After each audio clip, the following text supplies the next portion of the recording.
नमस्कार, stock with में आपका स्वागत है। सर आज बात करते हैं निफ्टी 50 की। सबसे पहले बात करेंगे, उसके बाद बल्टोज शेयर पे बात करेंगे। तो अगर निफ्टी में देखा जाए तो आज के दिन काफी समय के बाद आपके पोर्टफोलियो में कुछ ग्रीननेस दिखाई दे रही होगी, कुछ हरापन दिखाई दे रहा होगा। लेकिन अगर देखा जाए तो एफआईआई के द्वारा आज भी नेट सेलिंग की गई है और 3,228 करोड़ की सेलिंग की गई है। ठीक है सर। उसके बाद वहीं पे अगर हम देखें तो डीआई के द्वारा आज 1,400 करोड़ की लगभग बाइंग भी की गई है।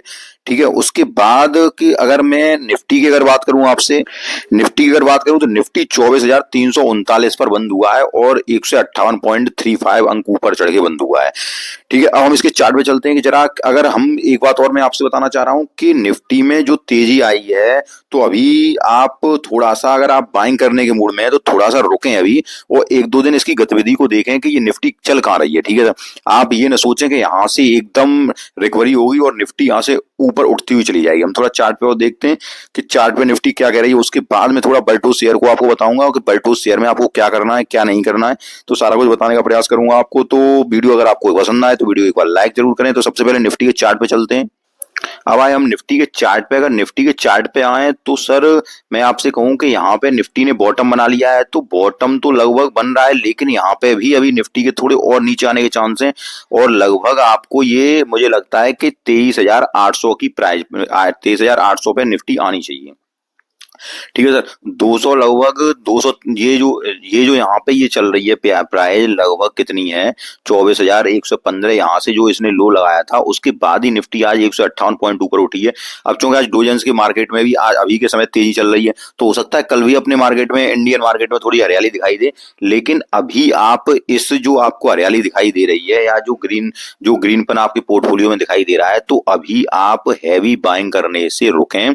किसी स्टॉक में अगर बाइंग करें तो ऐसे फंडामेंटली स्टॉक, मजबूत स्टॉक हम बाइंग करें, जैसे केपीआईटी स्टॉक है, बीवीएल स्टॉक है, या जो आप अपने आप रिसर्च करके, क्योंकि मैं काफी आपसे बताता हूं कि जब भी आप किसी स्टॉक में निवेश करें तो एक बार अपनी तरफ से उसको रिसर्च जरूर कर लें, उसका मार्केट कैप देख लें, उसके बारे में थोड़ा पता कर लें क्या कर रहा है। तो जो आपको फंडामेंटली स्ट्रॉन्ग स्टॉक लग रहे हैं या जो स्टॉक आपके पोर्टफोलियो में, जो आपको पहले से पता होंगे, आपके पोर्टफोलियो में स्टॉक होंगे तो फंडामेंटली स्ट्रॉन्ग स्टॉक लग रहे होंगे, तो उसमें दो दो चार चार क्वांटिटी जो स्ट्रॉन्ग स्टॉक है, जो आपके नीचे गिर गए हैं स्ट्रॉन्ग स्टॉक, उसमें दो दो चार चार क्वांटिटी ही बाई करें, ज्यादा उनमें बाइंग ना करें। ठीक है सर। उसके बाद अगर हम देखें तो निफ्टी का जो यहाँ मुझे ये सपोर्ट जो लग रहा है कि 23,000 लगभग ये 900 के यहाँ के जानी चाहिए निफ्टी। उसके बाद फिर कहीं इसमें बॉटम जो बनेगा, तो अगर उसके भी नीचे गई तो फिर अगला सपोर्ट आपका ये है जो लगभग 24,000, 23,500 या 400 के आसपास है। तो इसी जोन में निफ्टी का एक बॉटम बनना है। ये देखिए आप, ये जो आ रहा है नीचे वो लगभग 23,900 और ये यहीं पे इसका निफ्टी का बॉटम बनना चाहिए। अब देखता हूं कि हम कितने गलत हैं या सही हैं। सर प्रोडक्शन है जो मैं कर रहा हूं और अब बाकी लोग कर रहे हैं, तो देखते हैं क्या होता है सर, वो तो आगे चर्चा है। लेकिन सबसे पहले आपको ये देखना है कि आपको स्टॉकों में बाइंग, हैवी बाइंग करने से अभी बचना है। एकदम इस खुशी में बाइंग नहीं करनी है कि चलो निफ्टी आज पॉजिटिव है और हम एकदम बाइंग, हैवी बाइंग करने लगे, तो उससे आपको बचना है। अब हम चलते हैं बल्टोज शेयर की तरफ। तो बल्टोज शेयर को देखते हैं। तो हम इसकी एनएससी की वेबसाइट पे आए और एनएससी की वेबसाइट पे हमने देखा कि जो आज के दिन ओपन कितने पे हुआ, प्रीवियस क्लोज हुआ था ये 15 रुपए 34 पैसे पे। एक बात और ध्यान रखनी है कि जो भी मैं बता रहा हूँ वो मेरे अपने विचार हैं सर, आपको उससे सहमत होना है या नहीं होना है वो आपको अपने ऊपर देखना है। ठीक है सर। ये जो मैं बता रहा हूँ ये केवल मेरे विचार हैं और मेरे पर्सनली विचार हैं जो कि मैं आपको बता रहा हूँ। अगर देखें प्रीवियस क्लोज हुई थी 15 रुपए 34 पैसे पर, ओपन हुआ आज के दिन 14 रुपए 75 पैसे पर। ठीक है सर। हाई कितने का लगाया, 15 रुपए 33 पैसे का इसने हाई लगाया। उसके बाद लो इसने लगाया 14 रुपए 57 पैसे का। लेकिन क्या हुआ कि आज इसमें जो 14 रुपए 57 पैसे का लो तो लगाया, उसके बाद 14 रुपए 82 पैसे पे आज क्लोजिंग हुई है उसकी।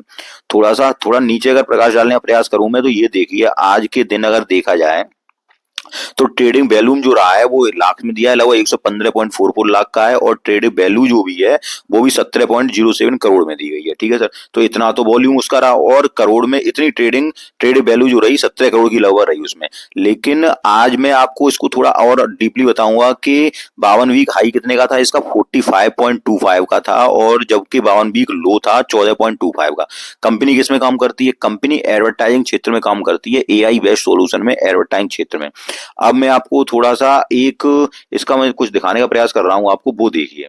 हमारे स्क्रीनर की वेबसाइट पे, और स्क्रीन इस पे मैंने पहले भी वीडियो बनाया था, और उस वीडियो में भी जब मैंने वीडियो बनाया तब ये स्टॉक उड़ रहा था, ऊपर की ओर चल रहा था, और तब भी मैंने उसमें ये कहा था कि अगर न हो तो उसमें वीडियो मैंने डाला है उसको, हमें आप देख लेना उसको। तब भी मैंने कहा था इसमें फ्रेश बाइंग अभी नहीं करनी है, उस टाइम भी मैंने कहा था, तो स्टॉक लगातार ऊपर की ओर चल रहा था, तब भी मैंने कहा था कि फ्रेश बाइंग नहीं करनी है। ठीक है सर। मार्केट कैप अब इसका 1261 करोड़ का रह गया है। अब यहाँ देखा जाए तो स्टॉक का पीई अभी भी 67 का है। यहाँ पे आरओसी अगर देखी जाए 13.4 की, और ये 13.4 का ठीक ठाक है। लेकिन यहाँ इसमें देखिए एक चीज देखिए कि पेट्रोस की इसको जरूर 3 का है, जो 4 का अगर हो तो हम कंपनी औसत कह लेते हैं, 4 से कम है तो कोई बात नहीं है। लेकिन अब देखिए एक तो कंपनी के पास कर्जा नहीं है, ठीक है सर। दूसरी बात क्या है, प्लेज परसेंटेज कुछ नहीं कंपनी के पास, फ्री कैश फ्लो नेगेटिव, उसे छोड़िए। अब यहाँ थोड़ा सा मैं आपको उस वो प्रकाश डालने की कोशिश कर रहा हूँ, वो देखिए आप। ये शेयर होल्डिंग पैटर्न अगर देखें तो सितंबर का शेयर होल्डर पैटर्न देखिए आप। जून के क्वार्टर में कितना है, 64.47, ये प्रमोटर की होल्डिंग है, ठीक है सर। और सितंबर के क्वार्टर में ये देखिए 64.74, मतलब प्रमोटरों ने अपना माल, अपना स्टेक इस कंपनी में बढ़ाया है। वहीं क्या हुआ है, वहीं एफआईआई का माल कम हो गया है, और डीआईआई का माल तो डीआईआई के पास तो है ही नहीं, उसे छोड़ दीजिए, 0.02% ही माल है। और शेष माल कहाँ गया है, शेष माल जो एफआईआई ने बेचा है वो माल कहाँ गया है, वो माल आया है पब्लिक के पास। अब अगर एफआईआई की बात करें तो एफआईआई तो लगातार नेट सेलर चल रहे हैं, लेकिन यहाँ जो अच्छी बात लगी कि प्रमोटर को अपनी कंपनी के ऊपर विश्वास है, भरोसा है, और उन्होंने अपना स्टेक थोड़ा सा बढ़ाया है, ठीक है सर। तो यहाँ देखिए दिसंबर के क्वार्टर में कितना था, मार्च 2024 में 37% रह गया था, जून के क्वार्टर में 64%, सितंबर के क्वार्टर में 64.74%। मतलब प्रमोटर ने अपना माल बढ़ाया है स्टॉक में, जिसके पास है। थोड़ा सा हम चार्ट पे चलते हैं, तो ये एक अच्छी बात है इसके लिए, प्रमोटर ने अपना माल बढ़ाया है। ये देखिए यहाँ से एक बार फिर देख लीजिए, आप अपनी स्क्रीन की वेबसाइट पे जाके देख लीजिए। उसके बाद हम इसकी थोड़ा चार्ट पे और चलते हैं, चार्ट पे आपको बताने का प्रयास करता हूँ, वो चलिए आप। अब हमारे कंपनी के चार्ट की तरफ, तो चार्ट अगर आप देखें तो ये देखिए अभी वैसे चल देखा जाए तो हर कंपनी में ही गिरावट हो रही है सर। ऐसी कोई कंपनी अभी नहीं है जिसमें 40-40, 50-50% की गिरावट ना हो। लेकिन अब क्या है कि ये जब मैंने आपको बताया था शेयर, तब भी मैंने ये बताया था कि इसमें थोड़ा लगातार नीचे की ओर चल रहा है, तो अभी स्टॉक को उठने दें तब बाइंग करने। लेकिन तब भी मैसेज ये आ रहे थे, सर नहीं हमने तो पोजीशन बना ली है, हमने तो, किसी ने 4000 क्वांटिटी ले ली थी, किसी ने 5000 क्वांटिटी ले ली थी। सर हमेशा एक बात ध्यान रखिए, आज मैं आपसे फिर कह रहा हूं, हमेशा ध्यान रखिए कि जहां भी छोटा स्टॉक हो, स्मॉल कैप स्टॉक हो, सर हमेशा अगर कोई स्थिति बनती है, जैसे कोई फ्रॉड की स्थिति बनती है या मतलब कुछ भी हो, मैं इस कंपनी की नहीं कह रहा हूं, लगातार गिरावट जारी है, अगर कोई भी स्थिति बनती है तो वो हमेशा छोटी कंपनियों में आती है। छोटी कंपनी से मेरा मतलब हो गया कि या तो इनका मार्केट कैप छोटा हो, जैसे 1000 करोड़ से कम का हो मार्केट कैप, ठीक है सर, और या फिर उनकी प्राइस कम हो, जैसे प्राइस मान लो 20 रुपए का शेयर है, 10 रुपए का शेयर है, 40 रुपए का शेयर है। तो जो भी दिक्कत आती है वो इन शेयरों में इसलिए आती है क्योंकि हम लोग क्या करते हैं, अभी हमारी मानसिकता ये नहीं बदली है कि हम लोग छोटे शेयरों को, जो नए इन्वेस्टर होते हैं, ये बात ध्यान रखना। लेकिन अभी भी मेरे कुछ मित्र ऐसे भी हैं जिनको 4-4 सालें हो गई हैं मार्केट में, लेकिन वो भी अभी कुछ ऐसे लोग हैं जो अभी भी ये देखते हैं कि सर कोई छोटा शेयर बता दीजिए, सर कोई छोटा शेयर। मैंने पूछा सर छोटे शेयर से क्या मतलब है, कि ऐसा बताइए जिसको 10 रुपए का हो, 20 रुपए का हो, तो 1 लाख रुपए में हमारी कम से कम 10,000 शेयर या 5,000 शेयर आ जाए। तो सर ये नहीं होता है, आप 1 लाख रुपए के आप बड़े स्टॉक, एफएल इंडिया में ऐसी एडवर्टाइजिंग में काम करता है, एआई बेस्ड एडवर्टाइजिंग में काम करता है, तो आप एफएल इंडिया को नहीं लेंगे, लेकिन वोल्टोज आपको दिख जाएगा तो वोल्टोज की आप भर भर के क्वांटिटी बाइंग कर लें, और 1 लाख की बाइंग कर लेंगे। मतलब ये नहीं करेंगे कि उसमें कंजूसी कर जाए, वो 1 लाख की बाइंग कर लेंगे, 2 लाख की बाइंग कर लेंगे। हमेशा आप ये याद रखिए कि जब भी कोई छोटा शेयर हो तो छोटा इन्वेस्टमेंट करना है, इस बात को आप हमेशा याद रखिए, तो आपको कभी दिक्कत नहीं आएगी मार्केट में। अब इसको देखें स्टॉक को, अभी मैं इसमें आपको फ्रेश बाइंग करने से मना कर रहा हूं। अगर आपका स्टॉक इस प्राइस से लिया गया है, 30 रुपए की, 40 रुपए की, जो भी प्राइस से लिया गया होगा, अब आपका स्टॉक कहाँ आ गया है, 14 रुपए के पास आ गया है, 15 रुपए के पास आ गया है। अभी इस स्टॉक में फ्रेश बाइंग नहीं करनी है, इसका पहले रिजल्ट आ जाने दीजिए। रिजल्ट आ जाएगा उसके बाद फिर हम डिसाइड करेंगे कि स्टॉक में कहाँ जाना है, ठीक है। अब यहाँ देखें तो कंपनी का फंडामेंटल इतना बुरा नहीं लग रहा है, इतनी खराब कंपनी नहीं लग रही है, यहाँ से बाउंस बैक कंपनी कंपनी कर सकती है, आपकी प्राइस पे आ सकती है। एक बात और कहूंगा कि अगर कंपनी आपकी प्राइस पे आए तो अगर आपके पास 4-4 5-5 लाख रुपए का माल है तो उसको इतना माल कर लें जब आपकी प्राइस पे आए। माल कम कर दें, कोई दिक्कत नहीं है कि उस माल को आप किसी ऐसे स्टॉक में डाल दें, मिड कैप में, स्मॉल कैप में, लार्ज कैप में, जहां पे आपको कभी दिक्कत ना हो। ये बात ध्यान रखिए। मैं ये भी नहीं कह रहा कि इस स्टॉक को आप बेच दीजिए या कुछ कर दीजिए। मैं ये कह रहा हूं जब आपकी प्राइस पे आए तो इसमें से क्वांटिटी आप उतनी कम कर लीजिए जितनी के उतनी क्वांटिटी इसमें बनी रहे। वैसे स्टॉक का फंडामेंटल यहाँ देखने के बाद कोई मुझे ऐसा नहीं लग रहा है कि यहाँ से कंपनी बाउंस बैक न कर पाए। आईटी कंपनी है, यहाँ से कंपनी बाउंस बैक भी कर सकती है और आपकी जहां प्राइस है उस प्राइस पर भी आ सकती है। लेकिन आपकी उस प्राइस पे आने के बाद आपको कंपनी में उतने ही शेयर रखने हैं। और ये बात आप एक गांठ बांध लो, जो मैं आपको बता रहा हूं कि छोटी कंपनी में छोटा ही इन्वेस्टमेंट करना है। अब ये कंपनी देखें तो ये आपके अभी बेस पे है कंपनी, और यहाँ से अब इसका रिजल्ट और आ जाए तब थोड़ा और देखेंगे कहाँ जाएगा। अभी भी अगर ये देखा जाए तो अभी भी मुझे 14 रुपए के आसपास जाती हुई दिख रही है ये कंपनी। ठीक है सर, अब इसका थोड़ा सा और बेस बन जाने दीजिए।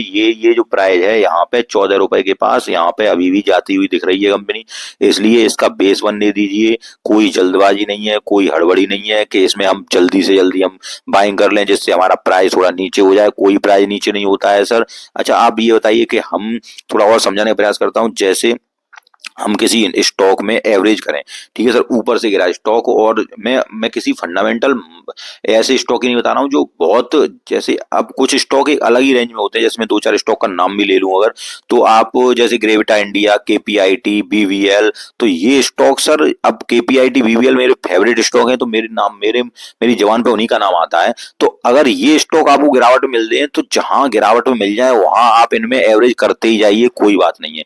लेकिन छोटा स्टॉक, जहां स्मॉल कैप स्टॉक आ जाता है, उसमें एक प्राइस कर दी जाती है। जैसे वर्टू शेयर है, 1,000 करोड़ से कम का शेयर है, तो एक प्राइस हम निश्चित कर लेते हैं कि हमें 10,000 रुपए लगाने हैं या हमें 5,000 रुपए लगाने हैं, तो 10,000 रुपए लगा के ही छोड़ देने होते हैं ऐसे शेयरों में। आप ये ध्यान रखिए। अब वो स्टॉक चाहे नीचे आ जाए चाहे ऊपर आ जाए, फिर उन स्टॉकों में हमें बाइंग नहीं करनी होती है, ना ही उन स्टॉकों में एवरेज करना होता है। ये बात आप हमेशा याद रखिए। अब अगर आपने ज्यादा इन्वेस्ट कर दिया है तो आपकी गलती है, आपने कोई ज्ञान नहीं लिया है शेयर मार्केट में, बिना ज्ञान के ही आप बैठ गए हो मार्केट में, ये गलती आपकी है सर, मार्केट की गलती नहीं है। इसलिए आप ये याद रखिए कि इस स्टॉक में अभी एवरेज तब तक न करें कि जब तक का इसका रिजल्ट ना आ जाए और ये एक बेस फॉर्मेशन न कर ले। आपको मैंने पूरी बात समझाने का प्रयास किया है। अगर आपको कोई बात समझ में आई हो तो वीडियो को लाइक करें, चैनल को सब्सक्राइब करें। हाँ, इसका रिजल्ट आ जाने दीजिए, उसके बाद हम वीडियो बनाते हैं कि क्या करना है इसमें, क्या नहीं करना है। रिजल्ट से पहले आपको मैंने तब भी मना किया था बाइंग नहीं करनी है, और अब भी आपको मना कर रहा हूँ। जहां बेस की बात करूं तो ये स्टॉक मुझे फिर से लगभग 14 रुपए के आसपास जाता हुआ दिख रहा है। अगर उससे नीचे आएगा तो मैं फिर वीडियो बनाऊंगा, लेकिन 14 रुपए के पास जाता हुआ दिख रहा है ये स्टॉक अभी के समय में मुझे।